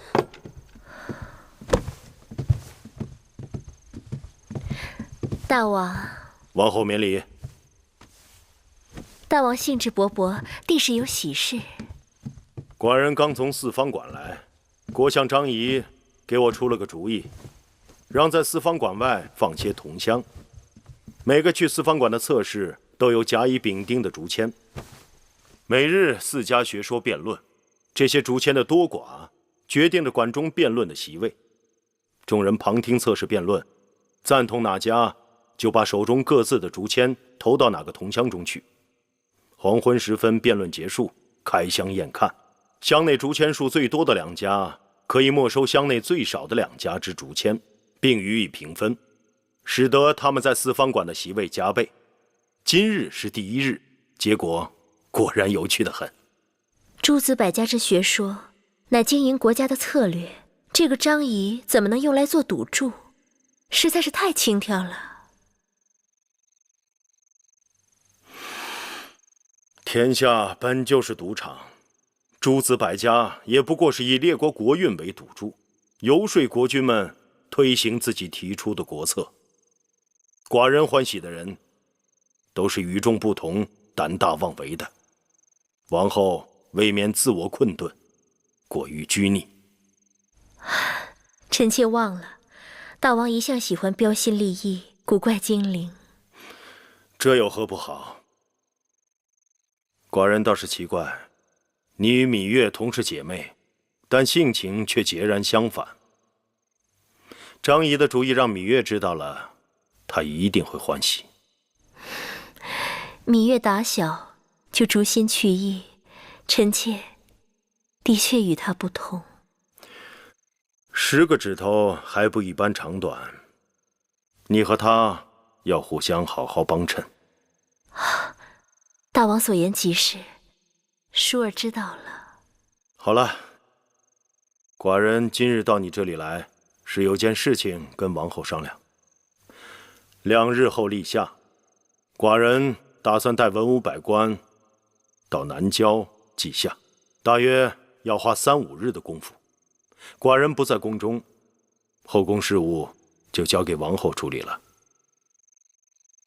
其他事情倒也没什么要紧，就是大公主的婚事，王后要悉心操办。大王在众子女中最疼爱的就是大公主，嫁妆丰厚不用讲。只是臣妾听说梦莹至今不解大王望女成凤之心，芈月对这桩婚事也颇有微词，并曾当众顶撞臣妾，让臣妾为难得很。王后以为这桩婚事如何？大王行事一贯慎密，深谋远虑，选中燕王定是为了大公主好，女儿家娇嗔，出嫁前闹一闹也是有的。臣妾照大王的意思办。王后识得大体，由你操持大公主的婚事，寡人放心。大王整日操劳，臣妾只是想替大王分担困扰。王后今日的容颜格外娇美。大王打趣臣妾。这只发钗与王后的发饰相得益彰。秦国蓝田玉是世间极品，臣妾为大王而荣。王后钟情秦国蓝田玉，却不喜秦国的范石。寡人听说你总嫌秦宫的输素粗粝。臣妾自小体弱，输素容易让臣妾积食上火，所以不敢多用。无妨，你是王后，秦宫里稻米有的是，随你吃。但是寡人还是喜欢那些蔬素。稻米吃了以后，1-2个时辰就饿了，不顶用的。臣妾今日特地为大王做了些点心，都是秦国物产，不知大王是否中意？究竟是何物啊？臣妾熬了山药小米粥，还有枣泥饼。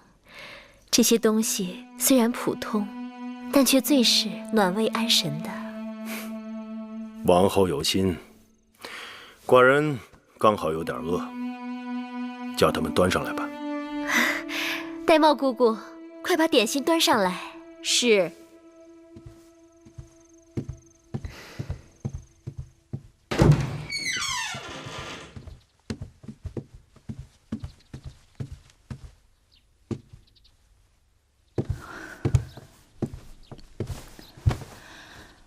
大公主，就算别人不爱惜你，你也该爱惜你自己。我的命是父王给的，他这样逼我，让他收回去好了。你这是以命相搏，其结果必是2败俱伤。照理讲，大王并非蛮横之人，若能弄清楚事情究竟，说不定还能找到回转的办法。只是大王根本不肯见我，王后答应说情，却又不了了之。他连你都避而不见，看来无人可以救我了。别那么灰心。我想，尽管大王是一言九鼎，但总有人说出的话能让大王回心转意吧？除非是他。谁？青青，去给我取膳食来，我要吃东西。大公主，你说什么？快拿膳食来。是。南有情，西有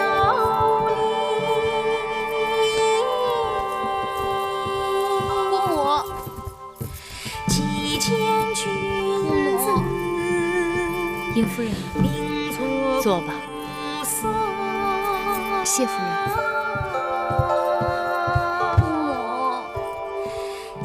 来了就愁眉苦脸的，多扫兴啊！姑母这里歌舞升平，您可知道梦莹心里有多苦？花开花落就在眨眼之间，人生愁苦却是无穷无边。你若耽搁在愁苦之中，误了花期，多不值得。姑母，该来的总会来，一会儿再说也无妨。来，还是先喝杯酒吧。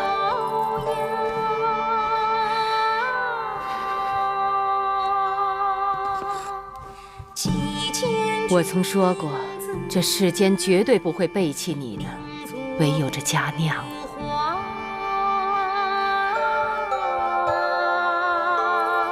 芈月，你知道这首歌唱的是什么吗？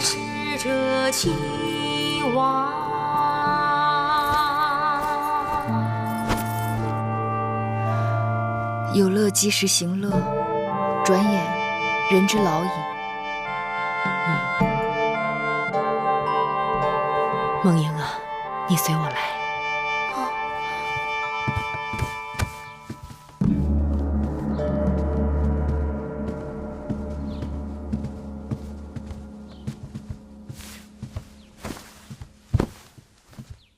孩子，要哭，你就在这儿哭吧。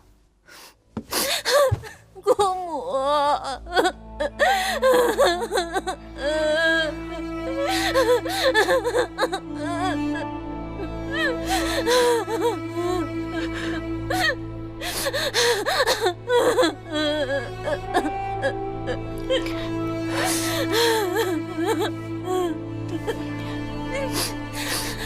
孩子，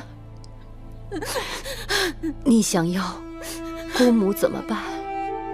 去跟父王说说，让他收回成命。父王一向对您敬重，您也不曾求过他什么，所以您若去求他，他一定会答应的。你可知道，你父王为何在所有的兄弟姐妹当中，最敬重我？因为祖母早逝，长姐如母，也因为父王对您一直心有愧疚。是啊，当初你祖父秦先王孝公也十分珍爱我，但是为了与魏国修好，他毫不犹豫地把我嫁给了我并不中意的魏王。后来秦魏河西之战，姑母按照你父王的请求，把魏国所有的意图和兵马调动的策略全部传递给了秦国。秦国因而大胜，而我却终身背负着背叛君王、出卖夫君的罪名。按律，我本应被枭首，是你父王用魏国战败赔偿的5座城池换回了我的性命。孟莹啊，你要记住，君王就是君王，尽管他们有时候也会柔肠百转，但是放在江山社稷面前，他们连一刹那的迟疑都不曾有过。这么说，祖父和父王从未珍惜过我们，姑母和我都只是他们野心的祭祀品。不对，后来我才知道，那就是他们的舍弃。他们舍弃了他们在世上最珍惜的东西。我如今才知道，父王对我从未真心过，全然不顾我是他的亲生骨肉。他的真心不是你要的真心，他宠你正是因为你是他的亲生骨肉，他逼你出嫁也是因为你是他的亲生骨肉。我不情愿，我不情愿，姑母。生在王室之家，这就是你的命。除非你不做大王的女儿，不做大秦的公主。我不做公主了，我不要做公主，我要搬来跟姑母一起住。姑母，我求求你救救我，你帮帮我，姑母。我不要嫁，姑母，我求求你，你帮帮我，姑母，我不要嫁，姑母，我求求你。傻孩子，眼下我这一切也都是你父王赐给的。从你一生下来，你就不懂得什么叫一无所有。当年我离开魏国，秦国是我的退路，我还可以寄居在此，而你眼下却是退无可退。我若劝你退，就如同劝你从高墙上跳下去。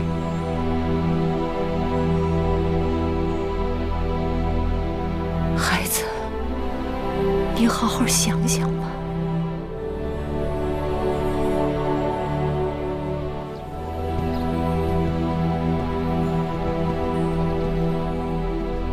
夫人，有话你便问吧。你是大秦最有见识的女子，为何要叫孟莹认命？在秦国，历代先君、储君和公子们，死于战场的不知道有多少，而王室女子别嫁，又何曾不是另一种战场？舍身、舍命、舍情。身为君王，就真的要这么无情吗？你要君王该有什么样的情呢？是周幽王宠褒姒，还是纣王宠妲己？身为女人，我怨他们。可是跳出这一重身份来再看，失去江山的人，连性命都保不住，还有什么怨恨可言？夫人既然这么说，可言语中却还有诸多的不情愿。君行令，臣行义，他保他的江山，我保我的真性情。夫人大彻大悟，芈月受益良多。非经磨难，不能彻悟。我倒愿你们这些孩子，一生一世，都不要有这种彻悟。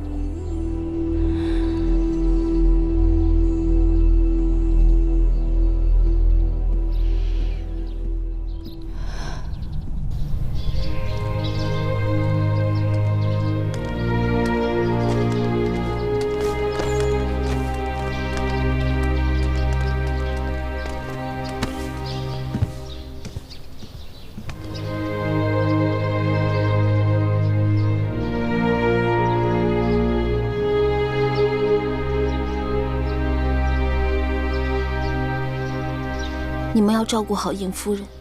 是。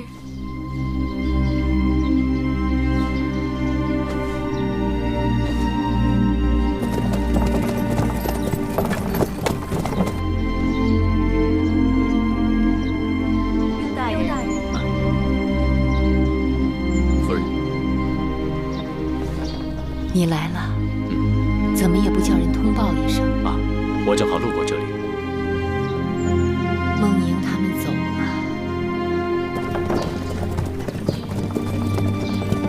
不过是后宫中有一个伤心人罢了。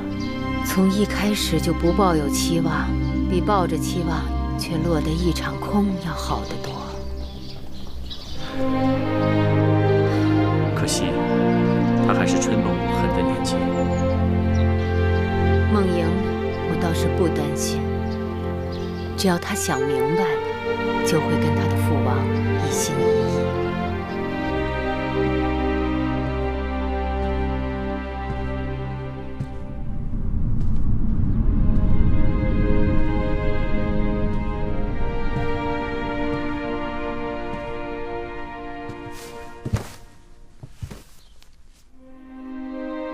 梦莹，拜见父王。你可想通了？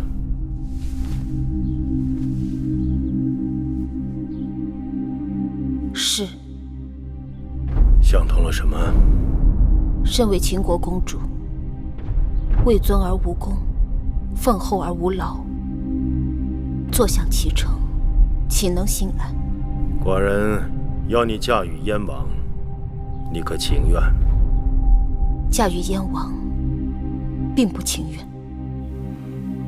但若社稷需要，联姻他国，孩儿义无反顾。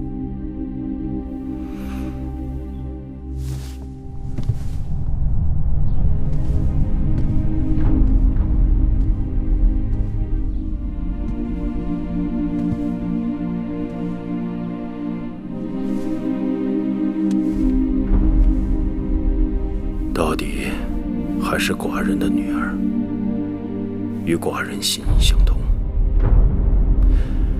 记得寡人第一次上战场的时候，才13岁，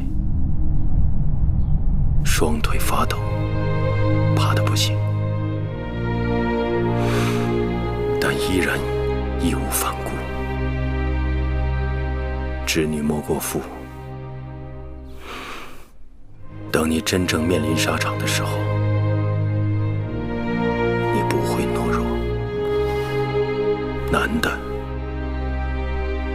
就是决断的那一刻。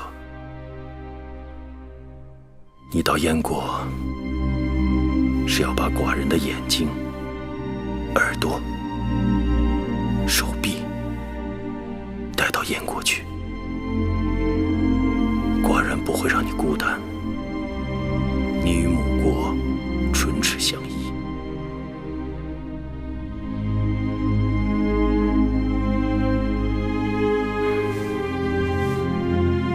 要流泪，就在寡人面前流。千万不能让燕国人以为秦国女子软弱好欺。